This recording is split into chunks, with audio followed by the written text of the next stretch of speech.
Hey, this is Ken Nelson with Tactical Performance Center, and we have a student, Karen, who has graciously agreed to be a video example for us today.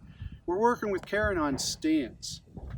Now, everybody's different, so I'm not going to have Karen shoot the way I shoot, or the way a 6'4", 280-pound man might shoot, but everybody still has the same purpose for the stance. Go ahead and give me your stance really quick. No gun, just your hands. Okay, so the first purpose of the stance is to control recoil or manage recoil. And by manage recoil, what we want is a passive management of recoil. Come on up. What that means is what comes up comes down. It's hard going up and it comes down without her using any muscles to do it.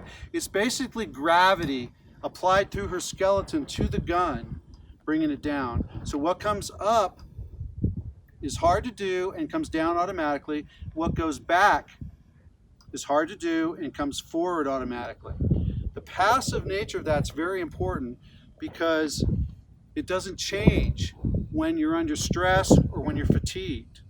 Okay, because we're using gravity, which is the same. Gravity doesn't care if you're afraid or if you're pumped, and your bones don't care as well. So we're taking gravity and applying it through the skeleton to the gun. What comes up is hard to do and comes back.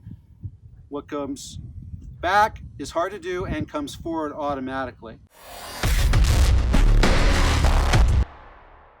Now, the gun, the recoil is going to find the easy path. It's like water. And there's some hinge points that a lot of people do that the gun takes advantage of. Come on up again and give me your original stance, Karen. So she's hinging right here and the gun's going to unwind that, right? Just like that. And then another hinge point that's common is right here where you get this. Okay? Basically the way we do that, to avoid that, is I'm going to teach you the everything above is ahead of everything below stance.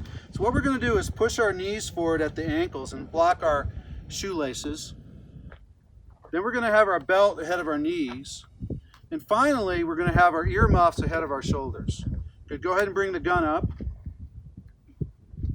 And then she's naturally in this situation where it's hard going back, it comes forward, and it's hard going up, and it comes down automatically. Let's try some shots with that and see how that feels.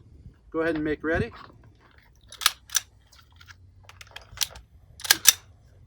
Okay, and I want you to do 6 shots. And what we're going to do is mark her shoulder and make sure that what's going up comes back and what goes rearward goes forward. Go ahead. 6 shots. Okay, and unload and clear.